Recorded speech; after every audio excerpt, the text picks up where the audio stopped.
Hello, this is Michael Hexter. Welcome to my Politics 2100 video cast here on YouTube. So this episode I'm calling Elites Are Arrayed Against the Emergence of Social Democracy / a New Deal in the US. So this is kind of a blanket statement. It may seem to some not sort of a breaking news story, and it isn't a breaking news story, but it's a reframing of political events as they're happening currently, using words that like social democracy that are more general and encompassing, but I believe very accurate for what the policy agenda of progressives are and who is arrayed against them, and also what is the fundamental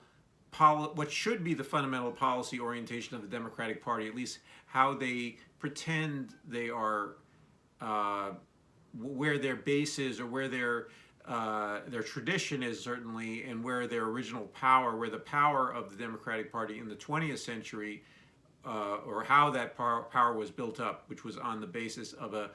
move toward social democracy. So these are words. Social democracy is a word that's a little bit foreign to the United States, in the sense that, I mean, not only do we not have a strong social democracy, not only do we never have had we had a party called SDUSA, Social Democrats USA. It was a Cold War offshoot of the Democratic Party, I believe, but it's not what I'm talking about in terms when I use the word social democracy. So basically, this is in a way this is not original and new to me necessarily, but I'm emphasizing that Bernie Sanders's trajectory, and also, and I supported Bernie Sanders in both of his presidential runs, and I campaigned for him, and I've also been a supporter of the members of the Squad and other people who attempted to join the Squad, and also some other members who are now in Congress, who in general are, I hope, are implementing something like a green or climate stabilizing social democracy. And so, and this is where the kind of the left of the left could move, it would seem, in terms of a policy agenda, and that seemed, and what polls very well with the American people, not the word social democracy, but various policies that add up to what would be a social democracy. So social democracy has international and comparative political meaning, okay, in that the advanced societies that we talk about, which people who know something about other societies and who think the United States is not a total exception, and therefore is not comparable to other societies, when they look overseas or they look across the northern border, they find societies that are about as rich as the United States per capita, maybe even less rich per capita than the United States if you use an average, but they seem to have as high or higher standards of living with a much stronger social safety net. And so that strong social safety net we can call social democracy, as well as along with democratic institutions, elections and competitive elections, and a relatively free press. Obviously, across the world, the press and also this model of social democracy is under fire internally in many countries, but there is a general norm in those countries to have greater social supports, a larger government sector that is focused on social welfare, and not as focused as it is in the United States on military and on the various foreign policy adventures of the United States, which mostly involves the enormous military budget. But anyway, so with the pandemic, though, we've had openings, and this is why this is a relatively topical um, argument I'm making, and not just a general poli-sci or sort of classification of what's going on in the United States and what different factions are proposing. But the events of the pandemic have led to some increased social support for working people in very, very specific areas, and people have had the various COVID relief packages have given people just a glimpse, a small glimpse of what it might be like not to be working, prostrating oneself entirely in front of capital, or an employer, and that they see that there may be another possibility. They may not think about it in the sort of macro political terms that I'm talking about, but they're thinking about it in terms of their own lives and making decisions, like, for instance, the Great Resignation, or some other words are attempting to grasp that, as well as the recent wave of strikes, where workers are sensing that they can get more for their work because they've been either praised as being essential, or that there is a shortage of labor, and that they have some more bargaining power relative to the time that they the pre-pandemic times. So we have a fight going on, or an effort going on in the area of the elites. Elites are trying to suppress, now that this is not news in terms of, they've been trying to suppress social democracy ever since FDR. In other words, FDR basically started, along with the labor movements of the 30s and, activists, on the ground activists, of the, unemployed people who were at the time, organizing and doing some protests as well. But there was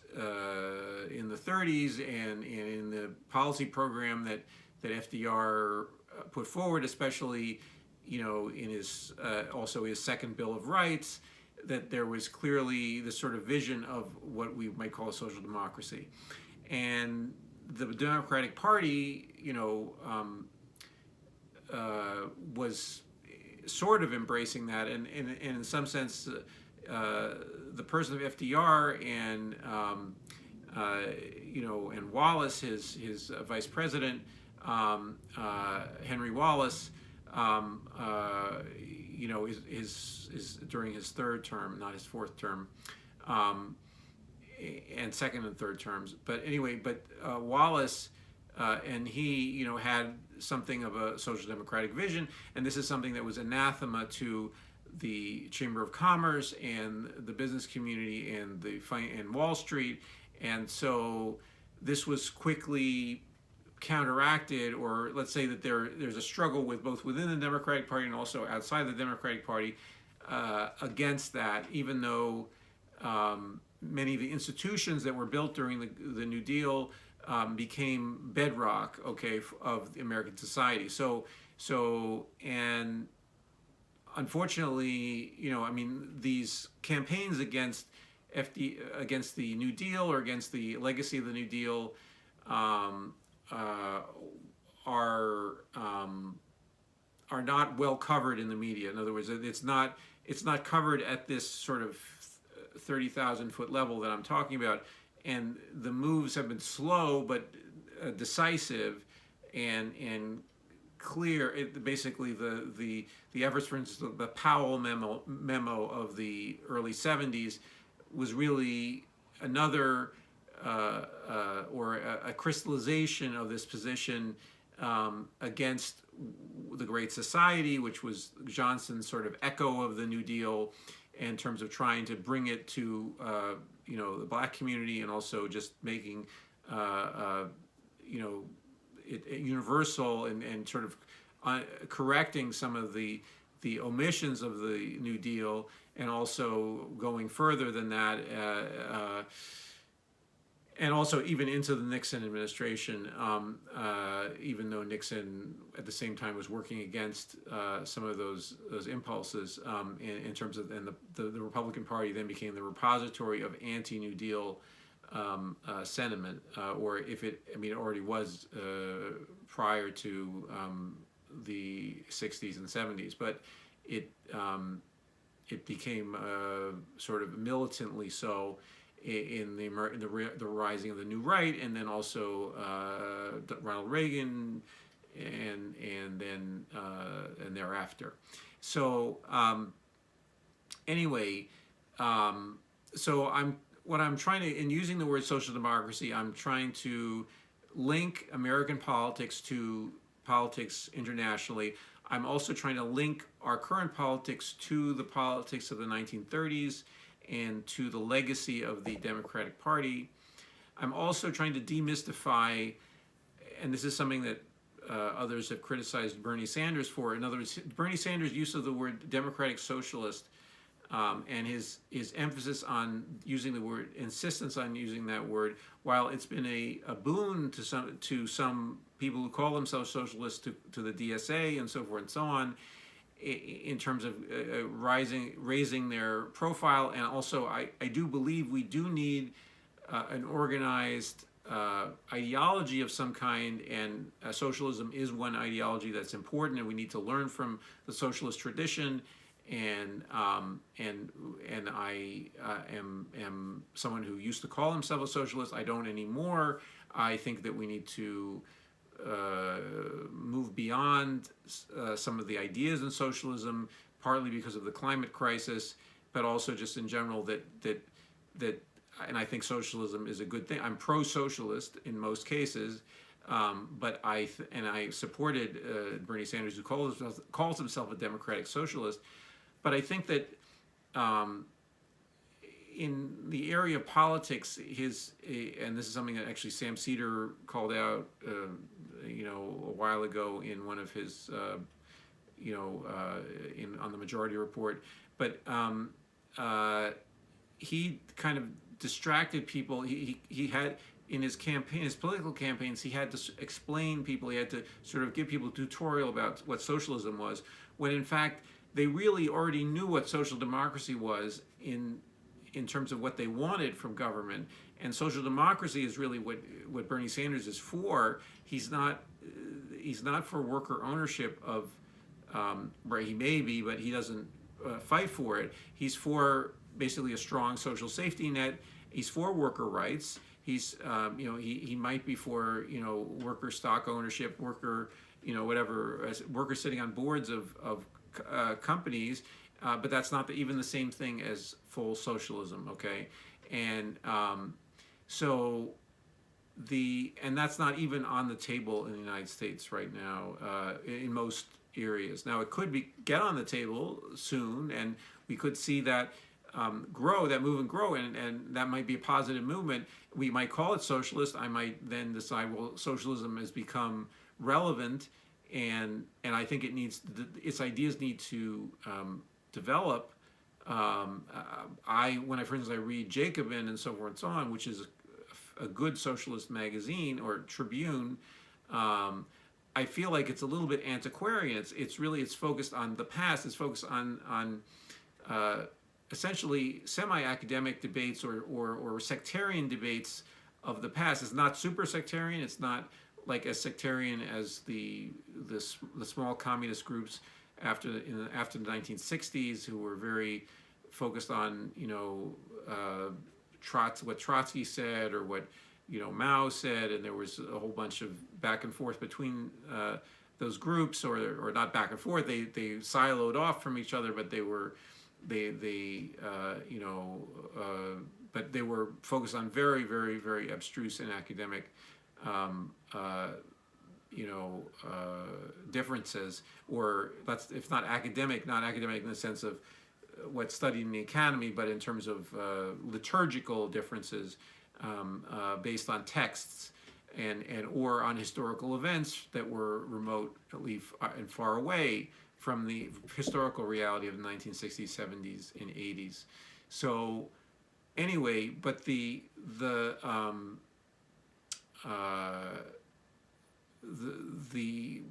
criticism of Bernie Sanders in using the word democratic socialism and then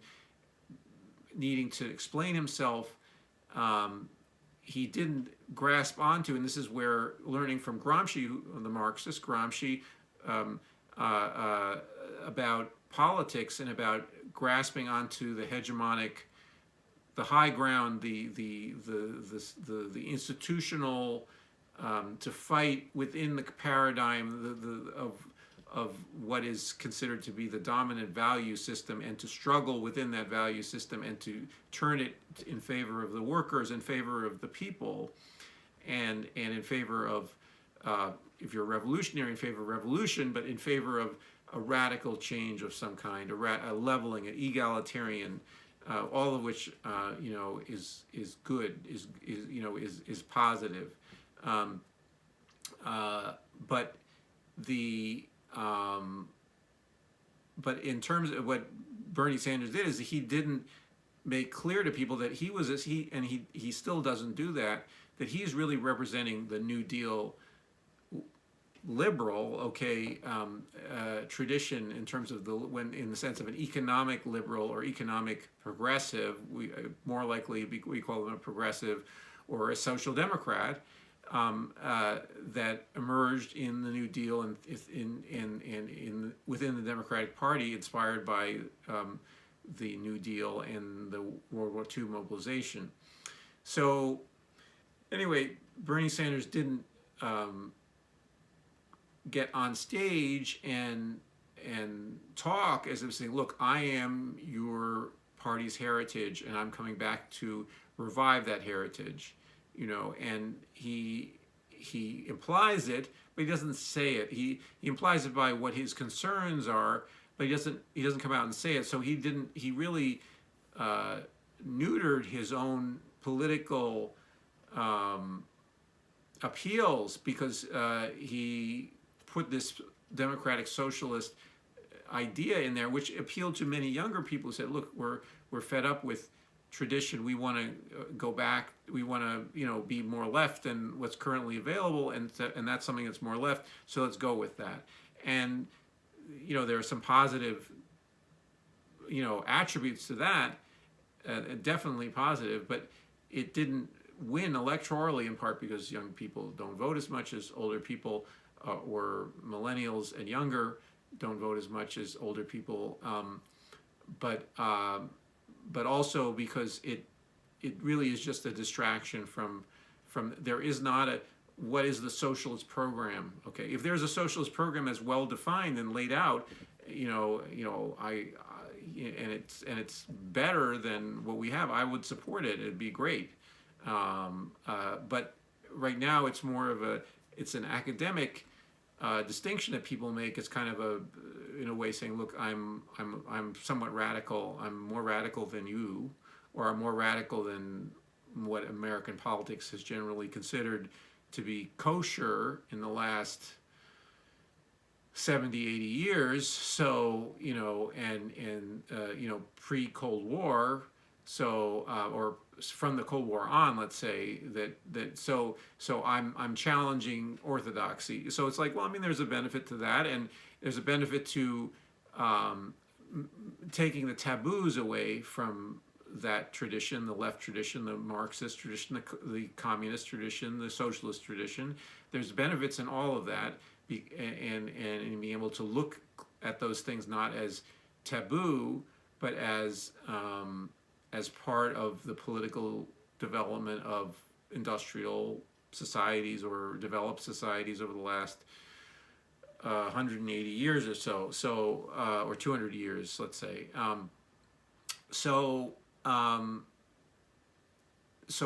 But the concept of social, even though it seems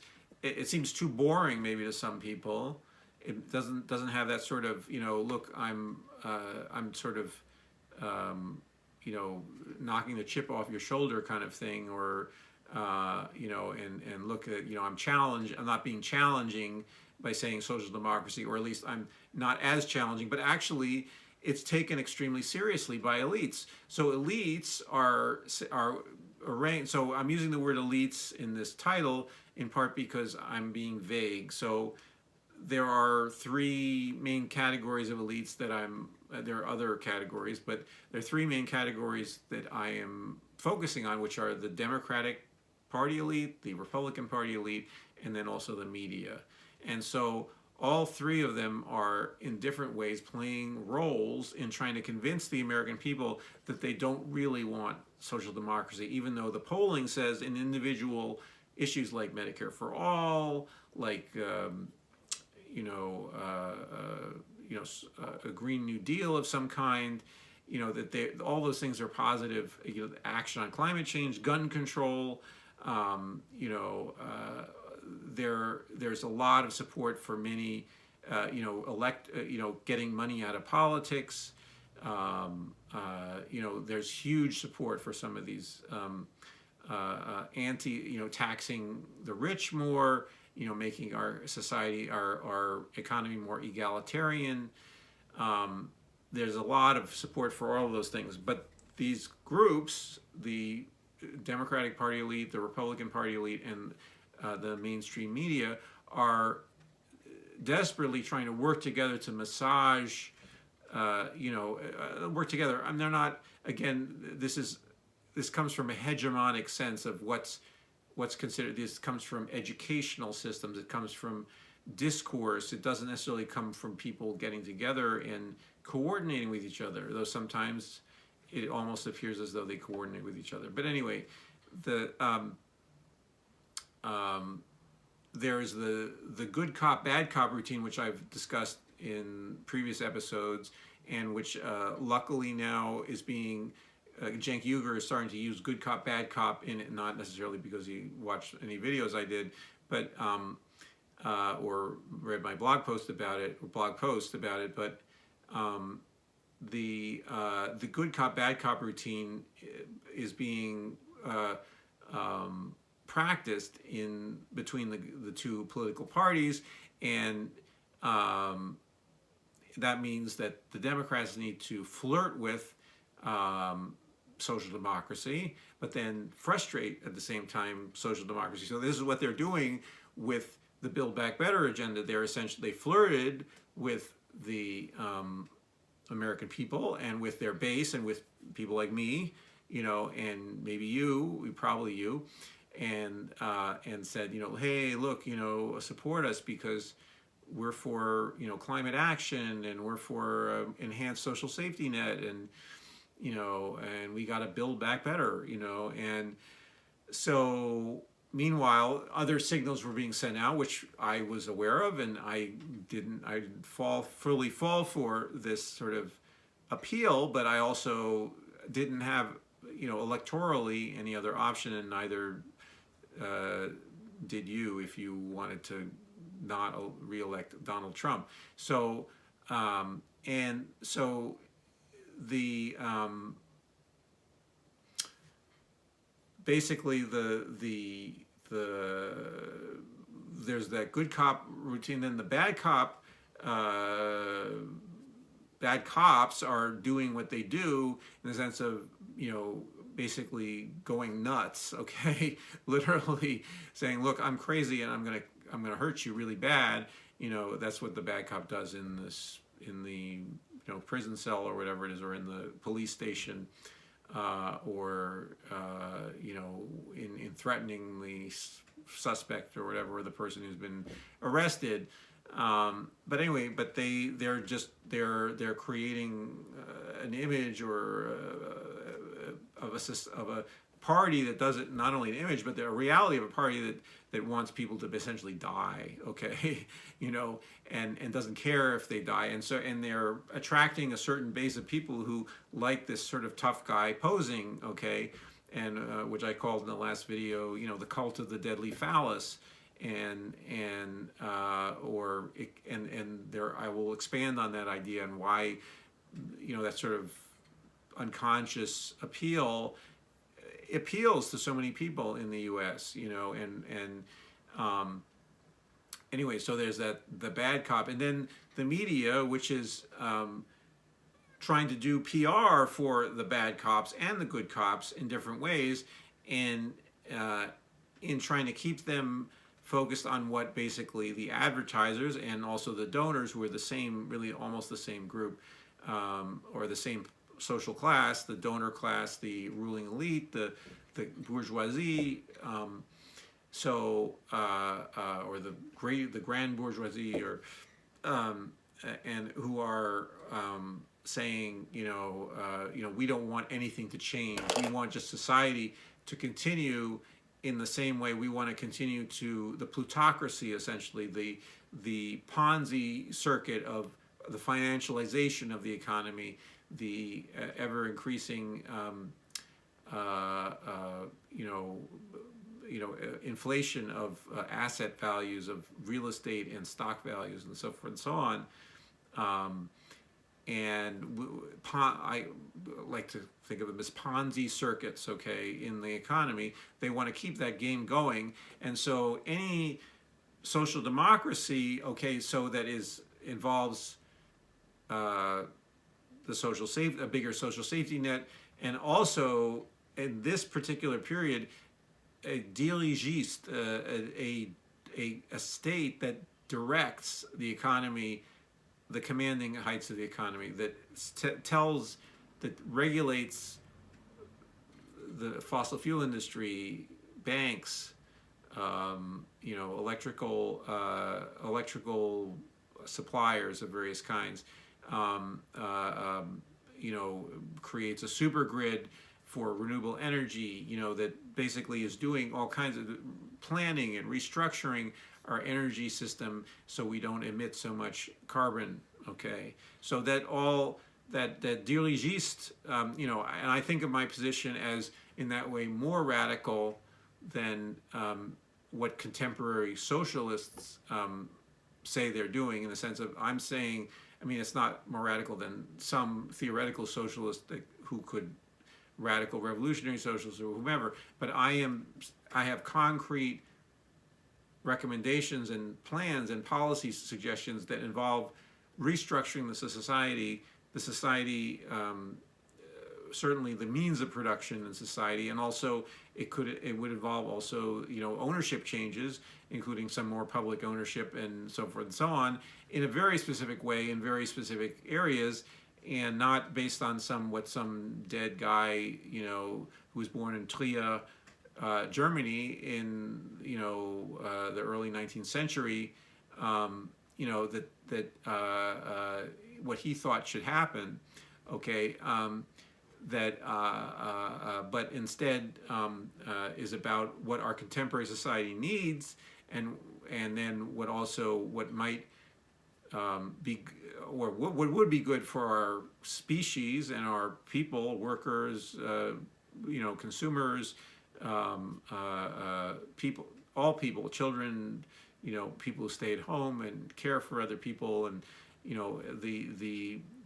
society as a whole. That all those things, are things that involve this, I would say, a dirigiste social democracy, okay, that is anathema, okay, that is to the ruling elite currently, that they don't want to see this game stop, this casino, the roulette wheel, or the Ponzi wheel continue to. They don't want to stop the circuit of financialized capital, you could say, from being regulated heavily, redirected, or some of it expropriated, some of the physical capital expropriated, and also some of the hyper accumulation of money be diminished, okay, because that would, because of the political power that accrues to people who have billions of dollars, okay. So anyway, all of those actors then are arrayed against social democracy. So this is not anything that, when I say these things, you say, oh, I know that, or that's something that, but I'm using words that are, I think, very, straightforward, unadorned, are based on, a standard political terminology, and also should be hammered home, I think, by people who want to talk plainly about and not to twist their discourse in a way that is either showboating and saying like, look, oh, I'm this daring socialist person, whatever. I'm, either that, or on the other hand saying, I want, I really want to survive, and I want us to survive as a species, so we really need to be doing X, Y, and Z, and not just sort of, using categories that distract us from the tasks at hand. So anyway, I think, that last, whatever, the last darts I threw at different people were not well aimed. I don't think, I didn't have a specific target in mind, but my feeling is, my sense is, I like to use language that is as general but as clear as possible. And so that's why I'm proposing this as a way to think about what's going on right now, and that if we continue to think about this, about elites working together against the popular demands for social democracy, I think that would be helpful to bring people together so they can fight. Okay, they can fight the elites, and they can fight for what they need. Okay, so anyway, so let me know if you like the video. Please like it, and if you have thoughts about this discourse, this idea, this framing that I'm offering here, please offer that, or please chime in the comments, and also please subscribe to Politics 2100. So I'll see you in the next video.